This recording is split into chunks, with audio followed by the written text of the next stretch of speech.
the ghost in the mirror. The silk of her wedding gown clung to her skin like a whisper she couldn't escape. Lena stood before the mirror, tall and still, wrapped in a dress that sparkled with pearls and quiet lies. The reflection staring back wasn't hers anymore. Pale skin, hollow eyes, a mouth too tired to curve into a smile. She looked like a ghost rehearsing how to be human. The suite around her was a palace of wealth, floor to ceiling. Windows that bled the golden light of dawn. Over the city skyline, art worth more than entire neighborhoods. Champagne chilling untouched on silver trays. Everything she could ever want, if only it didn't belong to him. Salvatore Moretti. His name was a brand, a prayer, a threat. It carried weight in every whispered conversation, every trembling hand that counted his money. To the city, he was a businessman. Charitable, charming, impossible to refuse. But Lena knew better. He was the quiet beneath the gunfire, the mind behind the fear. He was the man who could destroy lives with a word, and had chosen inexplicably to love her. Or maybe it wasn't love. Maybe it was possession masquerading as devotion. She could never quite tell the difference anymore. Her gown, a Valentino masterpiece, he had sent to her fitting with no note, felt too beautiful for what it symbolized. Every stitch, every delicate pearl was part of a bargain she hadn't agreed to make. A gift, he'd called it. A gift she'd learned was just another form of control. She pressed her trembling hands against the marble vanity, grounding herself in its coldness.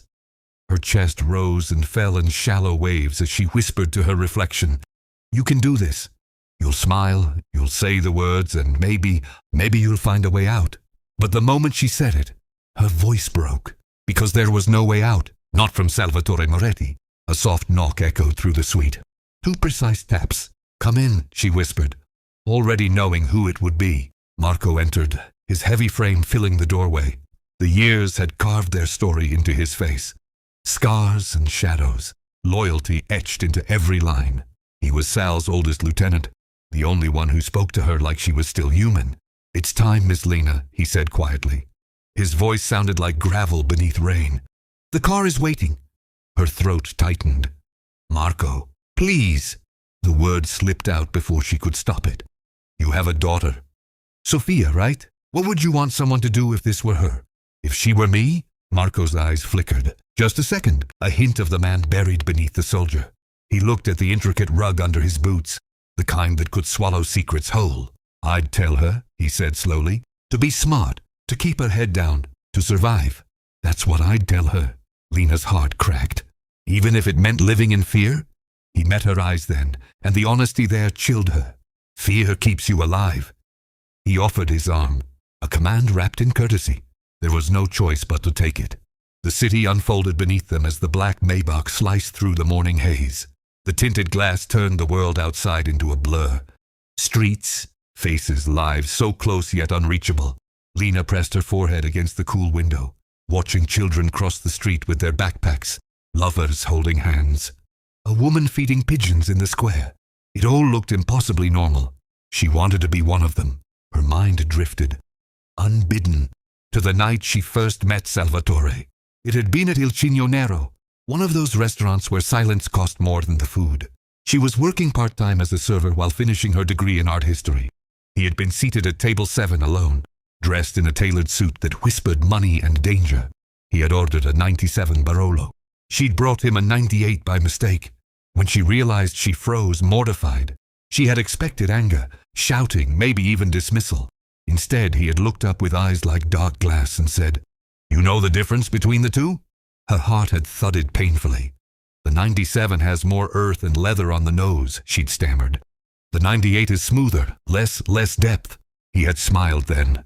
Small, knowing, dangerous. "You have a good eye, and a brave tongue." From that moment, her fate had shifted. He came back the next evening, then again, and again. Always alone, always in the same seat, always watching her with that quiet intensity that made her knees weak and her pulse unsteady. He'd started conversations about art, about light, about beauty and power. He spoke like a man who could buy both. Yet when he talked about Caravaggio, there was something genuine in his voice.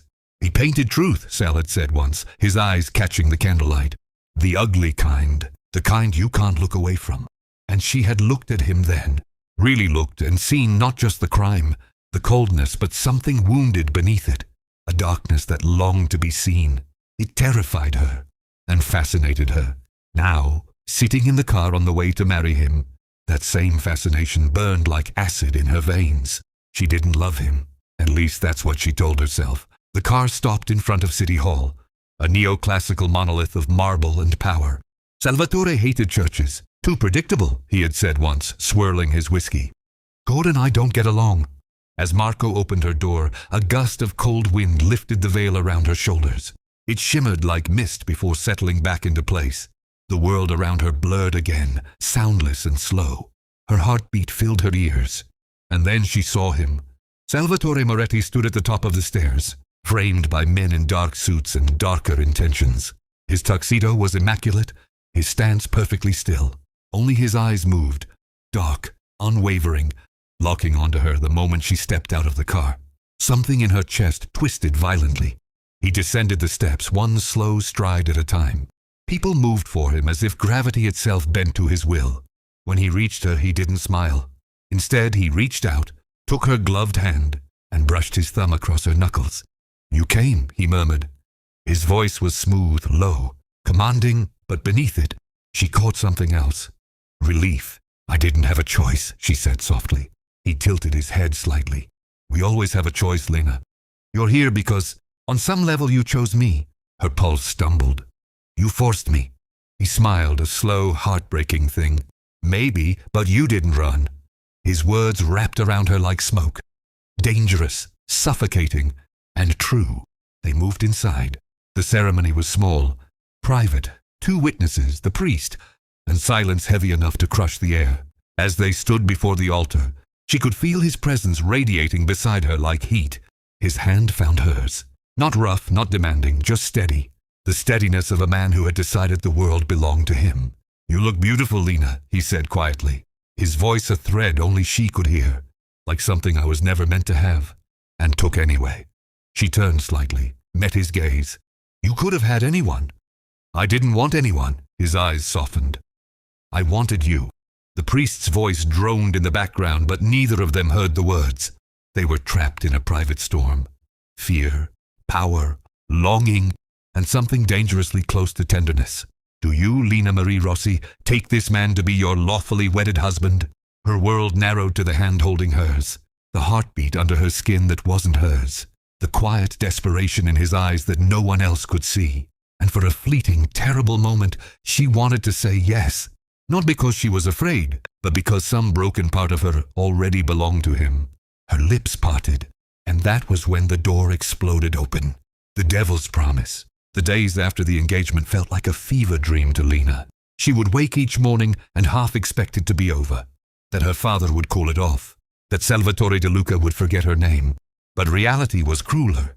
Every sunrise brought more flowers, more gifts, more reminders that her life was no longer her own. At first, she refused them all. Then, one morning, a small package arrived, wrapped not in velvet, but in plain brown paper. Inside lay an old silver locket worn at the edges, engraved with a single word, hope. There was no note, but she knew who it was from. That night, Salvatore came to the house, not as the untouchable Dawn, but as a man who had decided to see the woman he'd claimed. He stood in her father's parlor, his black coat still damp from the rain. His presence filled the air like smoke. "May I speak to her?" he asked. His voice was smooth, but there was something under it, something dangerous and tired. Her father hesitated, but then nodded. 5 minutes. When the door closed, silence spread between them. Lena stood near the piano, her hands gripping the edge of it to stop them from shaking. "You shouldn't be here," she said softly. "I know." He took a step closer. "But I had to see you." She turned to face him then. The firelight flickered against his face, and for the first time, she noticed the faint scar that cut across his jaw. Not ugly, but a reminder that his world was made of battles and blood. "Why me?" she whispered. "You could have anyone." For a long moment he said nothing. Then he replied quietly, "Because you look at me like I'm still human." Her heart twisted. She didn't know whether to cry or scream. "You don't know me," she said, voice trembling.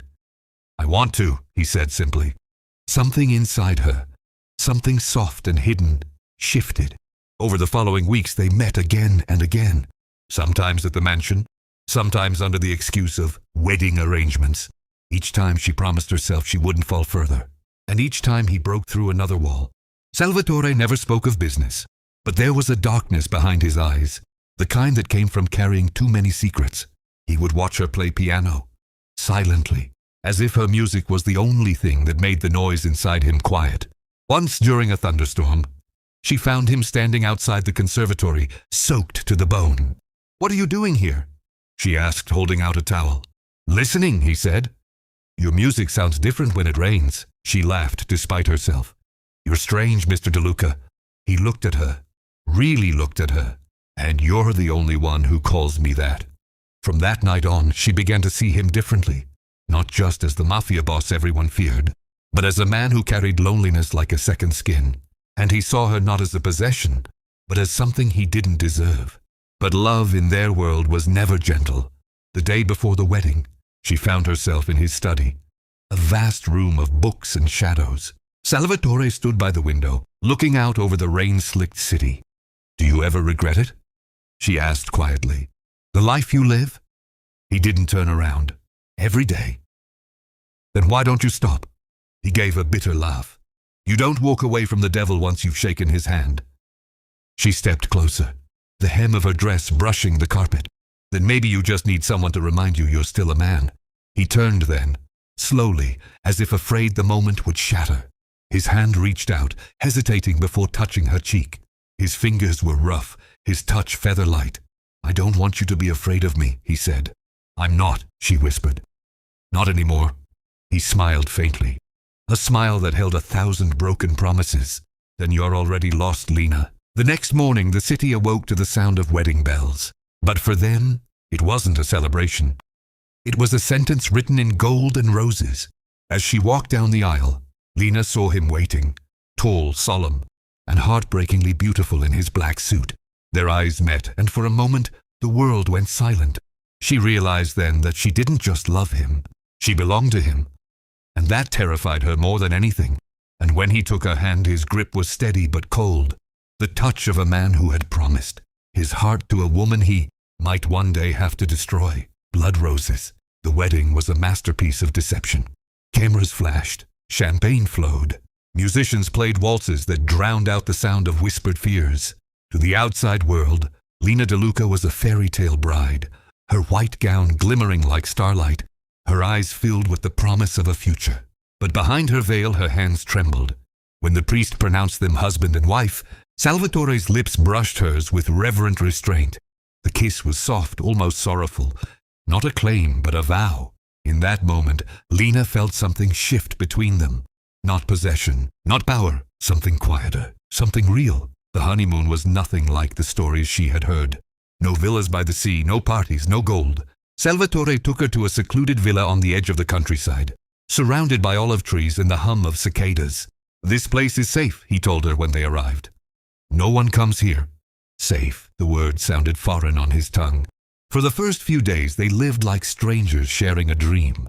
He spent hours on the phone in his study, voice low and sharp, speaking a language of deals and danger. She would walk through the gardens trying to remember what peace felt like. But every evening he would find her. Sometimes they sat in silence, just watching the sky fade from orange to indigo. Other times he would ask her questions about her childhood, her fears, her favorite books. "You talk like someone who still believes in happy endings," he said one night. "Maybe I have to," she replied softly. "Otherwise, what's left?" He looked at her for a long moment, then said, "Maybe you're my happy ending." It was the first time she saw him smile. Not the polite one he used for business, but something raw and unguarded. Weeks passed. The world outside their walls grew colder, crueler. Rumors whispered that rival families were plotting against him, that there were traitors inside his circle. One night, she found him in his office, staring at a glass of whiskey he hadn't touched. "Another attack?" she asked quietly. He nodded. "They're getting closer." She walked closer, heart pounding. "Then leave. We can go somewhere else. Start over." He turned toward her, his eyes dark and distant. "There's no somewhere else, Lena. Men like me don't get to start over." Her throat tightened. "Then let me be your reason to try." He exhaled slowly, the sound half a sigh, half a prayer. You already are. That night she dreamed of blood and roses, of the man who held her in his arms like something sacred, even as the world burned outside. In the morning she found a single red rose on her pillow. Its petals were still wet with dew, or tears. There was a note attached. No matter what happens, remember, you were the only thing that ever made me want to live. Her hands shook as she read it. Somewhere deep down, she knew what it meant. He was preparing to lose everything. When the violence finally came, it was swift and merciless. Lena awoke to the sound of gunfire and breaking glass. Shadows moved outside the windows. Salvatore burst into the room, gun in hand, eyes blazing. "Stay down," he shouted, pulling her behind him. The air filled with smoke and fear. He fired once, twice, until the intruders fled into the night. When silence fell, he turned to her. Blood streaked his arm, but his face was calm. "You're safe," he said. "No," she whispered, touching his cheek. "Not if you keep doing this." He caught her hand and pressed it to his heart. "Then pray that one day I'll find a way out." That night, when the storm passed, they sat together in the darkened room. He rested his head against her lap, exhausted. She ran her fingers through his hair, feeling the weight of his pain. "Salvatore," she said softly. If we ever get free of this, promise me something." He opened his eyes. "Anything. Promise you'll plant roses again, real ones. Not the kind that grow in blood." He smiled faintly. "Then I'll need you to remind me how." Outside, the first light of dawn touched the broken glass, and though the world around them was falling apart, for a single fragile moment, they were just a man and a woman. Lost but still holding on. The last sunrise. The world was burning. Not in flames, but in betrayal. 3 days after the attack, Salvatore's empire began to collapse. Safe houses were raided, accounts frozen, allies vanished like smoke. He had spent years building his kingdom out of blood and loyalty, and now it was unraveling thread by thread. Lena could see it in his eyes, the exhaustion, the quiet fury. He was no longer the untouchable king of the city. He was a man fighting to keep the one thing he had never known he could lose. Love. That night, she found him on the balcony, staring at the city lights. The wind played through his hair, carrying the scent of rain. He didn't turn when she came to him, but she could feel the tension radiating off him like heat. "Everything I've built is gone," he said at last. "Everything except you." She stepped closer, slipping her hand into his. "Then maybe that's what you were meant to keep." He looked at her then, really looked, as though seeing her for the first time. The ruthless Don was gone. In his place stood a man stripped bare, human, terrified, in love. "Do you know what you've done to me?" he whispered. "You made me want something clean in a world built on dirt." She smiled sadly. "Then let's wash it away. Run with me, tonight." He exhaled a broken laugh. "Lena, if I run, they'll follow. If I stay, they'll kill me." "Then let me die with you," she said, tears glimmering. "No," his voice cracked, "just once. You're the only good thing I've ever touched. You don't die for me, Lena. You live for me." The next day dawned with sirens in the distance. News broke that the Moretti syndicate was finished. Names were leaked, arrests made. The empire of shadows had fallen into the light. Lena sat on the edge of the bed, staring at the single suitcase packed beside her. She didn't know if she would ever see him again. Then the door opened. Sal stood there, pale, disheveled, his tie gone, his shirt streaked with dust. But his eyes still burned. "It's time," he said quietly. "They're coming for me." She rose to her feet, trembling. "Then we leave. Right now. We can make it to the coast." He shook his head. "No, I made too many enemies. You'd never be safe." He stepped closer, his hand lifting to her face. His touch was feather-light, reverent. "I've arranged everything. You'll disappear tonight. New name, new home. You'll paint again." Her heart shattered. "Without you." His thumb brushed away her tears. "You'll carry me with you, always." He kissed her then, slow, deep, and desperate. It wasn't the kiss of a man claiming ownership. It was the kiss of a man surrendering everything he was. "I love you," he murmured against her lips for the first and last time. "Ti amo, Lena. Remember that, whatever they say, whatever happens. Remember that I loved you more than my life." Before she could speak, before she could hold on, he was gone. The echo of the door closing behind him was louder than any gunshot. Hours later, Lena watched the news from a small safe house far outside the city. The headline blared, "Crime Lord arrested after deadly shootout." She didn't need to see his face to know it was him. She didn't need to hear the reporter say that he had surrendered to save an unnamed witness. Her. She turned off the television and sat in silence. The rain outside fell hard and cold, like the world was grieving with her. When the knock came, she almost didn't answer. But when she opened the door, a familiar face stood there. Marco, Sal's old lieutenant. He said nothing at first, just handed her a small wooden box. "He told me to give you this if he didn't come back." Inside she found 3 things: a silver locket with her initials engraved inside, a folded letter, and a single dried red rose. Her fingers trembled as she unfolded the letter. "Lena, I used to believe love was weakness. You taught me it was strength. I spent my life taking what I wanted. For once I'm giving something back, my freedom for yours. If I could have lived another life, it would have been with you. A small house, a garden, the sound of your laughter instead of gunfire. But men like me don't get that kind of ending, so I give it to you. Plant the roses, paint the light, and when the wind feels warm on your face, know it's me. Ti amo, sempre. S." She pressed the letter to her heart and wept until dawn. The next morning she buried the rose in the soil outside her window. By spring, it bloomed, scarlet and alive, defying everything that had tried to destroy it. And every sunrise she painted, not the violence, not the fear, but the man who had taught her that even monsters can love. The world called her the widow of the underworld. But in her heart, she was still just Lena, the girl who loved the man behind the legend. Epilogue. Years later, in a quiet art gallery on the Amalfi Coast, a painting hung alone on a white wall. It showed a man standing in the shadows, watching a woman walk toward the dawn. The title, The Last Sunrise. No one knew its story, but every evening, a woman with silver-streaked hair and a calm smile would stand before it, her hand brushing the frame like a silent prayer. And somewhere, in the echo of her heartbeat, she could still hear his voice. "Ti amo, mia cara, always.